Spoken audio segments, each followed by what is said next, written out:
Hello everyone, welcome to this fourth video on complex integration. We are going to see the second set of problems like application of Cauchy residue theorem to evaluate real integrals. In the last session we saw about what is meant by Cauchy residue theorem and how to evaluate the value of integrals using Cauchy residue theorem. Now we are using the same Cauchy residue theorem to evaluate real integrals of certain predefined types. So we will see how to apply them. What we know about Cauchy residue theorem, you will try to recollect. Integral over C f of z dz is 2 pi I times summation of the residue of f of z at the pole z1, z2, z3 up to zn. So you find the residue of the function at various poles, add them up and then multiply with 2 pi I. So this is what your Cauchy residue theorem says. Now about estimation of residues. At the simple pole, that is if power is going to be equal to 1, then the residue is given by limit z tending to a, z minus a into f of z. And at multiple pole of z is equal to a of order n, then we have the residue to be limit z tending to a 1 by n minus 1 factorial d power n minus 1 by dz power n minus 1 the derivative z minus a power n times the order into the function f of z. Now keeping these things which was primarily and was already covered in our last video, we will try to see how we can apply the Cauchy residue theorem to evaluate real integrals. The type 1 problem which we are going to cover is where we are going to integrate around a unit circle, and the integration is going to be of a predefined type of the format integral from 0 to 2 pi a function of cos theta sin theta d theta, where function of cos theta sin theta d theta is going to be a rational function in terms of sine and cos. What we know about the complex number z, I know that I can express complex number z as r e power I theta. But what we find or use over here is unit circle. What do we mean by unit circle? Circle of radius to be equal to 1 units. If I have radius to be equal to 1 unit, what will happen to my complex number z? R will be replaced as 1. So I will be having this z to be equal to e power I theta, which is cos theta plus I sin theta. So what will be the conjugate of the complex number z? It will be z inverse, which is e power minus I theta. So this plus sign over here gets replaced with a minus sign over here, and we have this as cos theta minus I sin theta. Now look into the primary target. What is the target? I will have to evaluate the integral from 0 to 2 pi, a function of cos, sine and theta. This is a function of cos, sine, theta, which we are now going to convert it in terms of my complex number called as z. So I know that z is equal to e power I theta, and I know that z inverse, the conjugate, is e power minus I theta. Using these two format, I am going to rewrite my cos theta. How to get my cos theta? E power I theta is going to be cos theta plus I sin theta. E power minus I theta is cos theta minus I sin theta. When I add these two terms, what will happen? Cos will become 2 times of cos, and this plus I sin theta and minus I sin theta will cancel off. So I will have e power I theta plus e power minus I theta to be equal to 2 cos theta.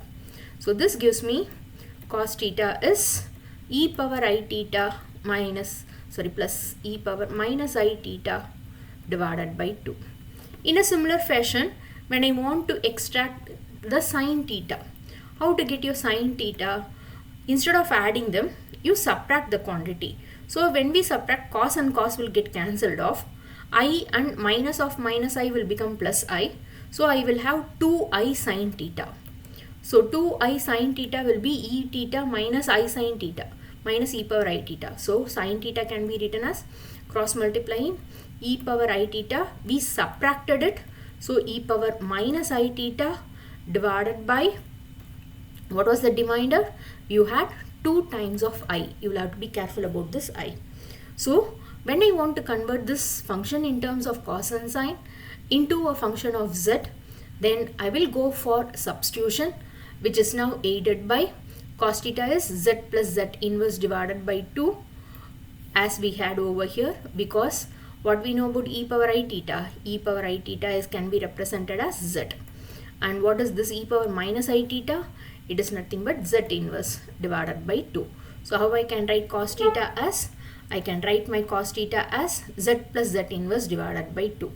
So when I replace the z plus z inverse, so 1 by z divided by 2. So z can be cross multiplied. Z square plus 1 is the LCM, and the z comes down with 2z. So what is my replacement for cos theta? My replacement for cos theta is z square plus 1 divided by 2z. In a similar fashion, I can replace this sin theta as z minus z inverse divided by 2 times of I.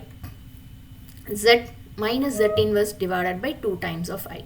Similarly, you bring this 1 by z to the denominator divided by 2i. Z on cross multiplication gives you z square minus 1 divided by 2i. This LCM of z comes down. So sin theta is replaced as z square minus 1 by 2i z.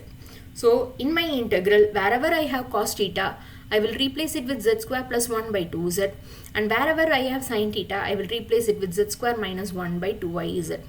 The third part which has been left out for me is the d theta part. I have replaced cos, I have given a replacement for sin, I will have to give a replacement for d theta in terms of z. How to do it? Z is e power I theta, differentiate on both sides, dz will be equal to e power I theta on differentiation is e power I theta into I times d theta, because the constant over here is I. So it is going to be written as I, e power I theta can be rewritten as z into d theta. So keeping here d theta to the left hand side, the remaining things can be cross multiplied. So we have d theta to be equal to dz divided by iz.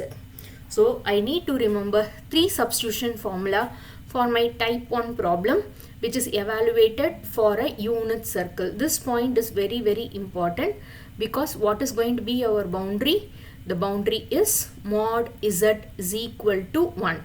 A circle with center 0, 0 and radius to be equal to 1 unit. So this is going to be our boundary, where I am going to replace cos theta by z square plus 1 by 2z, sin theta by z square minus 1 by 2iz, and d theta by dz divided by iz. So keeping all these things in mind, plus the Cauchy residue theorem, we will now move on to evaluate the integral 0 to 2 pi d theta divided by 5 plus 3 cos theta.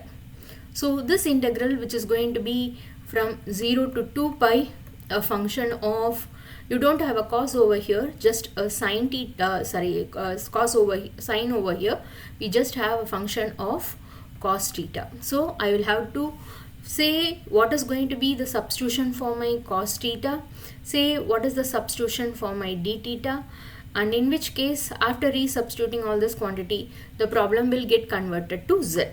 So come on, say what is going to be the conversion for cos theta.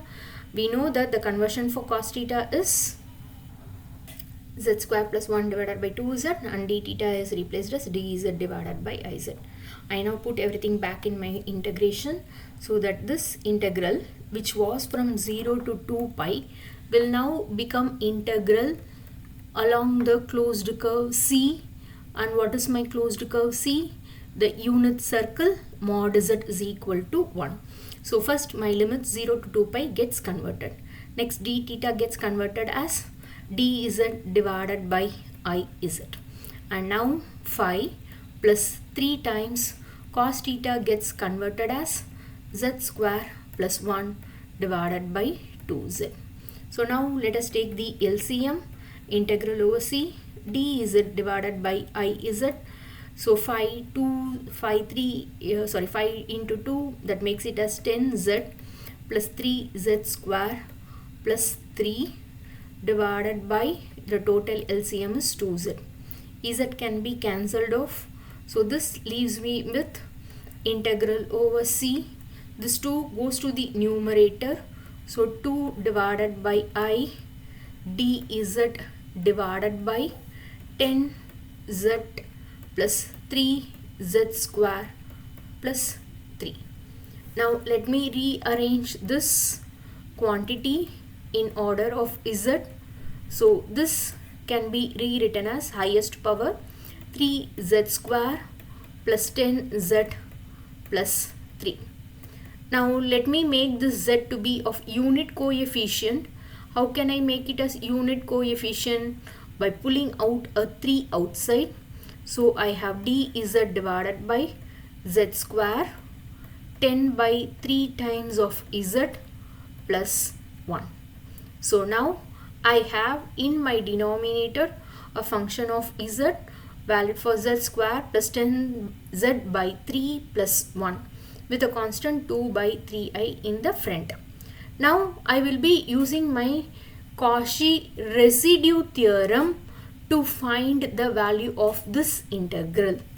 Now we will quickly recollect the steps for Cauchy residue theorem. The first step is to find the pole. The second step is to define your boundary. The third step is to find the check or the position of the poles, whether they lie inside or outside the boundary, and according they are simple or multiple pole, evaluate the residue, add your residue, multiply by 2 pi I. This is going to be a quick recap on the Cauchy residue theorem's evaluation. So now we will try to proceed them one by one. So the first thing which we need to do now is going to be estimation of poles. How to get your poles? Equate your denominator to 0. So what was my denominator? Denominator was z square plus 10 by 3 times of z plus 1 equal to 0. So let me use the formula. Z is equal to minus b plus or minus b square minus 4ac the whole root divided by 2a, since z is going to be a quadratic equation. So I have this to be equal to my a, this to be equal to my b, this to be equal to my c. Hence I have minus b, so minus 10 by 3 plus or minus 10 by 3 the whole square minus 4 into 1 into 1 the whole square root divided by 2 into 1. So that minus 10 by 3 plus or minus 100 divided by 3 square is 9 minus 4 the whole square root divided by 2. So let me take the LCM. Minus 10 plus or minus 100 minus 9 4s are 36 the whole square root divided by 3 over here, and square root of 9 will be 3 over here. So 3 comes to the denominator, and already there is a 2 in the denominator. Minus 10 plus or minus root over 64 divided by 3 2s are 6. What do we know about 64 square root? It is 8 divided by 6. So I have this as minus 10 minus 8 divided by 6, or it is minus 10 plus 8 divided by 6. Hence we have the poles to be equal to minus 18 divided by 6. So that makes it as minus 3, or it is going to be minus 2. This is going to be minus 18 by 6, or we have this to be equal to minus 2 by 6, in which case it is minus 1 by 3. So my poles are being estimated in my step 1 as minus 3 and minus 1 by 3. In which case what I can do is I can replace z square plus 10 by 3 times of z plus 1 in the format z plus 1 by 3 z plus 3. This is how I can rewrite this expression in terms of the pole as. So I now have the integral over c 2 divided by 3i dz divided by z plus 1 by 3 z plus 3 with my poles to be equal to minus 3 or minus 1 by 3. Now my second step. What is my second step? To identify the boundary. What is my boundary? We are integrating along a unit circle. What do we mean by unit circle? Mod z is equal to 1. X plus iy equal to 1. X square plus y square the whole root equal to 1. X square plus y square equal to 1 square. It represents a circle with center 0, 0 and radius to be equal to 1 unit. The next thing is to plot your boundary. Here we have the unit circle with center to be equal to 0, 0 and radius to be equal to 1 unit over here. So this is going to be our radius 1 unit. Now the position of the poles over here, the poles are going to be z is equal to minus 1 by 3, z is equal to minus 3. These are going to be my two poles. Let me introduce an I0 over here so that in my x and y coordinate I can write this as minus 1 by 3 comma 0, and in my x and y coordinate I can write this as minus 3 comma 0. Let me now plot the poles over here in this graph. Minus 1 by 3, 0, minus 1, minus 1 by 3 will be over here inside. So this pole z is equal to minus 1 by 3 lies inside the modulus of the circle. Now moving on to the second pole, z is equal to minus 3.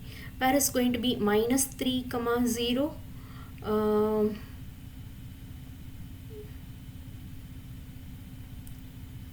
One second.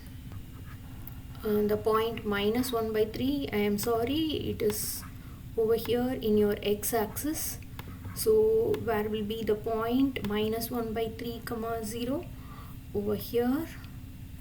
This will be my point minus 1 by 3 comma 0. Sorry for the mistake. And now with this lies inside the unit circle, mod z is equal to 1. Now coming for the second circle, which is going to be minus 3 comma 0. In x-axis minus 3. Where is my minus 3? This is going to be over here, minus 3 comma 0. So what do we say about the second pole minus 3 comma 0? It lies outside the unit circle. So only one of the poles is going to lie inside for me, and the second pole is going to lie outside for me. So for the pole that lies outside, always the residue turns out to be equal to 0, and we will have to now estimate only the residue for the pole that lie inside, which is going to be given by minus 1 by 3. So this completes my step 3, identifying the position of the poles. Now moving on to your step 4. What is your step 4? Find the residue at the poles. Residue at the poles. What is going to be my pole? My pole is going to be z is equal to minus 1 by 3. So we will quickly try to copy paste the formula for our residue. The value of the residue is given by limit z tending to a z minus a into f of z. So what is my function first? I need to identify my function f of z. My function f of z is going to be equal to, what is going to be here? 2 by 3i 1 divided by z plus 1 by 3 z plus 3 z plus 1 by 3 z plus 3. So this is going to be my function f of z. Now applying the limit at the pole, limit z tending to minus 1 by 3 z minus of minus plus 1 by 3 into my function f of z. So it is z plus 1 by 3 into the function 2 divided by 3i 1 divided by z plus 1 by 3 into z plus 3. So plus 3 and plus 1 by 3 can be cancelled off. Now we can apply limit z tending to minus 1 by 3 in the given quantity. So when we move on to apply it, we have the value to be equal to limit z tending to minus 1 by 3 2 divided by 3i. The remaining quantity is 1 divided by z plus 3. So 2 divided by 3i. Let me replace this z with minus 1 by 3 plus 3. So this makes it as 2 divided by 3i minus 1 plus, take the LCM, 3 3s are 9. This 3 goes to the numerator. So I have this 3 to be cancelled off over here. 2 divided by 9 minus 1 makes it as 8i. So this is going to be my residue at the pole z is equal to minus 1 by 3. What do I know about the residue at z is equal to minus 3? Since it is going to be outside, the value of it is going to be equal to 0. Now considering the Cauchy residue theorem, integral over c f of z dz is 2 pi I times the summation of residues of the function f of z. So it is 2 pi I times, the first residue was 2 by 8 times of I, plus the second residue was 0. Ignoring it, we have this I to cancel off over here, 2 2s are 4, can be cancelled off over here, 2 times it will remain. So the final answer for the integral 0 to 2 pi d theta divided by 5 plus 3 cos theta happens to be pi by 2, and what we have used the Cauchy residue theorem to evaluate this integral. So quickly have a recap. Replace the d theta by dz by iz, since we have a cos function, replace it by z square plus 1 by 2z. Then follow the substitution method. This will be getting converted to a function of z. When I convert it into a function of z, now I can apply the Cauchy residue theorem. The first step is to find the poles. The second step is to identify the boundary. The next, plot the poles in the boundary and see whether they lie inside or outside. And the last step is to estimate the value of the residue and then substitute them in the formula 2 pi I times sum of the residue. So this completes the problem on evaluation of a real integral using Cauchy residue theorem. Thank you.